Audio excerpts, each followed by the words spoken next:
मेरे YouTube channel पर आपका स्वागत है। आज मैं वीडियो उस 26 जनवरी के जो लाल किला पर जो अदर धर्म का झंडा फहराएगा उसके बारे में बताऊंगी और किसानों के साथ जो हो रहा है उसके बारे में भी बताऊंगी। सबसे पहले बहुत शांतिपूर्वक परेड किसानों ने अपने ट्रैक्टर से निकाली। बड़ा सुंदर नज़ारा था। दुनिया में कोई आंदोलन ऐसा नहीं चला जैसे किसानों ने परेड से ये साबित कर दिया कि हम शांतिपूर्वक ढंग से बड़े आंदोलन को भी हम सफल बना सकते हैं। इसी बीच में कुछ शरारती तत्व जो किसी न किसी रूप में किसान आंदोलन में शामिल हो गए थे, उन्होंने रोड को डाइवर्ट करके लाल किला तक चले गए, क्योंकि किसानों का पहले लाल किला पर जाने का इरादा था परेड से 20 दिन पहले, लेकिन बाद में उसकी प्लानिंग या योजना बदली और फिर उन्होंने ये कहा कि नहीं, लाल किले तक नहीं जाएंगे और वो हमारी राष्ट्रीय जो 26 जनवरी का दिवस है वो मनाया जाएगा, हमारी सेना मनाएगी, हमारी सरकार मनाएगी। लेकिन कुछ तत्वों ने जो लाल किला में भारी भीड़ को उधर मोड़ दिया, रास्ता भी खोल दिया और भीड़ सारी उधर को चली गई। उसको ये भी नहीं पता कि लाल किला जाने के लिए हमें जाना चाहिए या नहीं जाना चाहिए, और एक भीड़ वहाँ चली गई और वहाँ पर कुछ शरारती तत्वों ने, जैसे दीप सिंधु ने जिस ढंग से झंडे को हमारे राष्ट्रीय ध्वज के बराबर में उसने जो निशान धर्म है, निशान झंडा है, उसको फहरा दिया। कितनी बड़ी मिस्टेक ही नहीं, ये राष्ट्रद्रोह है। झंडे के हमारा झंडा हमारा राष्ट्रीय सम्मान है, हमारे देश के राष्ट्र सम्मान का प्रतीक है। उसके सामने कोई भी धर्म का झंडा नहीं फहराया जाना चाहिए, क्योंकि ये हमारे संविधान में नहीं लिखा है। देश सर्वोच्च है और जो संविधान में लिखा है उसके अनुसार देश को चलाया जाता है।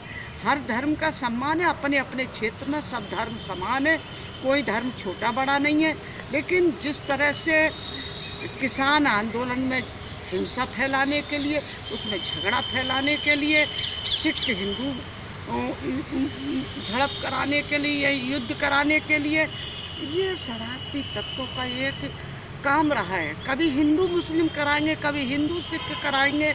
इस तरह का एक उनका घिनौना चेहरा है जो भेष बदलकर, पोशाक बदलकर, स्वभाव बदलकर आंदोलन में घुस जाते हैं और फिर धोखा करते हैं, छल करते हैं, कपट करते हैं और वो हरकतें कर देते हैं जो राष्ट्र विरोधी होती हैं, और राष्ट्र के नारे लगाएंगे लेकिन राष्ट्र विरोधी कार्य करेंगे।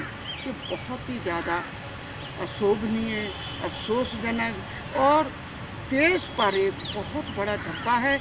उनको अरेस्ट किया जाना चाहिए, उनको जेल में डाला जाना चाहिए, नियमतः जो सज़ा है वो सज़ा मिलनी चाहिए। इस तरह की हरकत कैसे हो गई? हमारे किसानों ने ये हरकत नहीं की। वो एक लंबे समय से 26 नवंबर से लगातार वो आंदोलन 2 महीने तक चला रहे, लेकिन कोई भी हिंसा कतई आंदोलन में नहीं हुई। शांतिपूर्वक का आंदोलन चला, आज भी चल रहा है। परेड सफल रही और किसानों को वहाँ से हटाने के लिए भरसक प्रयास पुलिस के द्वारा भी किए गए। बहुत बैरिकेड लगाए गए, गुंडे बुलवा के उनके लिए वहाँ खदेड़ने का कार्य किया गया। लेकिन हमारे राष्ट्रीय यूनियन के जो किसान राकेश टिकैत हैं, बड़ी हिम्मत से काम लिया। उनको सलाम करती हूँ मैं उनके जज्बे को, कि जिस दृढ़ता से, जिस बहादुरी से वो गाजीपुर बॉर्डर पर खड़े रहे। इतनी फोर्स होने के बाद जो रैपिड एक्शन फोर्स वहाँ लगा और गाजीपुर की फोर्स वहाँ लगी और लौनी से जो है, जो एक एमएलए 300 गुंडों को लेके आए, वो वहाँ थे। उनका इरादा था कि किसानों को पिटवाना, लेकिन किसी तरह से अपनी सूझबूझ से, अपनी बुद्धिमत्ता से, अपनी बहादुरी से टिकैत ने, राकेश टिकैत ने उस घटना को टाल लिया और सबको बचा लिया। बहुत सारे किसानों की जान से आक्रमण कर रहे हैं या पत्थर मारे, लेकिन स्थानीय लोग नहीं थे, वो प्लानिंग के तहत भेजे हुए गुंडे थे और किसानों को डिस्टर्ब करने के लिए, किसानों को हटाने के लिए उनका अपना एक प्रयोग था, लेकिन जो सफल नहीं हुआ।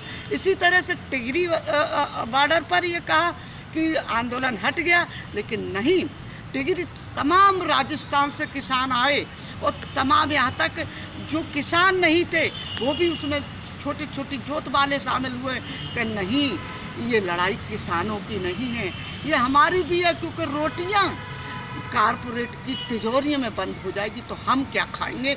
ये उनकी बहुत महत्वपूर्ण लड़ाई थी।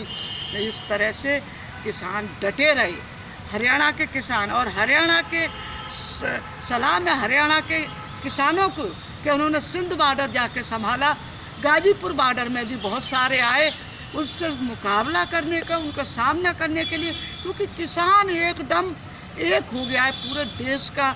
चाहे केरला ले लो, उड़ीसा ले लो, कर्नाटक ले लो, तमिलनाडु ले लो, आंध्रा ले लो, मध्य प्रदेश ले लो, राजस्थान, हरियाणा और उत्तर प्रदेश, सारे पूरे देश के किसान एक हैं। और सबसे महत्वपूर्ण भूमिका इसमें महिलाओं ने भी निभाई है। उतनी महिलाओं ने परेड में ट्रैक्टर चलाए हैं, बाकायदा एक जिम्मेदारी नागरिक की तरह, जिम्मेदारी इंसान की तरह। ऐसा लग रहा कि वो कतई पुरुषों से कम नहीं, और बड़ा आपसी मेलजोल से, पुरुषों से बड़ा मेलजोल से उन्होंने अपनी काश्तकारी संभाली है और आंदोलन को भी संभाला है। और इसी के तहत आंदोलन बहुत लंबा खिंचेगा, क्योंकि लाखों की संख्या में बॉर्डरों पे, गाजीपुर बॉर्डर ले लो, सिंगू बॉर्डर ले लो, टिहरी बॉर्डर ले लो, सारे शाजापुर बॉर्डर है, राजस्थान का शाजापुर बॉर्डर, सारे बॉर्डरों पर लाखों की संख्या में जो है किसान जुटा हुआ है। उम्मीद है कि करोड़ों की संख्या में आ जाएगा, क्योंकि 6 तारीख को जो है फिर से ट्रैक्टर रैली के वो नेताओं ने, किसान नेताओं ने घोषित किया है कि हम निकालेंगे, हटेंगे नहीं, चाहे जो हो जाए। हम 3 कानूनों को रद्द करा के, स्वामीनाथन की रिपोर्ट को लागू करा के, एमएसपी पे वैधानिक कानून बना के ही हम हटेंगे, इससे पहले कतई नहीं। लेकिन इसके बाद भी हमारी मांग है कि हमारे गन्ने का जो पैसा है समय पर दिया जाए। बरसों गुजर जाते हैं, सारा गन्ना मिल को चला जाता है, लेकिन पैसे को भटकता है किसान, उसका पेमेंट नहीं होता है। तो ये सारी चीज़ें जो बरसों से थी और अब तो बहुत ज़्यादा दमन की नीति किसानों के साथ लागू की जा रही है। चारों तरफ से दीवारें मोटी मोटी बनाई जा रही हैं और लोहा इस तरह से लगाया जा रहा है जैसे वो जाएंगे उनके ट्रैक्टर के टायर फट जाएंगे। तो पूरी दिल्ली को चारों तरफ दीवारों से, वो आखिर कहाँ से ये पैसा आ रहा है? ये पैसा किसान का ही तो है कहीं ना कहीं, इस देश की जनता का ही तो है कहीं ना कहीं, जो टैक्स दे रही है, अपनी गाड़ी कमाई, कई स्टेप पे टैक्स उसे भरना पड़ता है जनता को और किसानों को भी, तब सरकार चलती है। तो ये बहुत जो है दमनकारी नीति है। ये किसान इसीलिए एकजुट हुए हैं कि हम कमेरा हैं, हम इस मेहनत कश है, इस देश को कमा कर खिलाते हैं और हम बिल्कुल पीछे नहीं हटेंगे। मेहनत करके खाते हैं, हम चोरी करके नहीं खाते, हम किसी को लूट कर नहीं खाते। इसलिए हमारे ये 3 कानून रद्द होने चाहिए, एमएसपी को कानून बनना चाहिए, तभी हम अपने उससे धरने से हटेंगे, आंदोलन को ख़त्म करेंगे। क्योंकि जब तक संसद इन बिलों को पास नहीं कर देगी तब तक नहीं जाएंगे, ये किसानों का कहना है। अब मैं अगले वीडियो फिर दूंगी, लेकिन किसानों की ये छोटी मोटी बात मैंने रखी कि किस तरह से वो आज भी कड़कती ठंड में उन्होंने पूरी रातें झेली, ठंड झेली। किसान तो आदी है इस चीज़ों को, आधी आधी रात में वो खेतों को भरने जाता है, तो वो तो उसके लिए आप कतई नहीं तोड़ सकते। बहुत बहादुर होता है और बहुत बर्दाश्ती होता है, बहुत धैर्यवान होता है। इसलिए ही किसान अपने आंदोलन को जीतेगा, आगे बढ़ेगा, क्योंकि उसका रास्ता गांधी के सत्याग्रह का रास्ता है, सत्य का रास्ता है।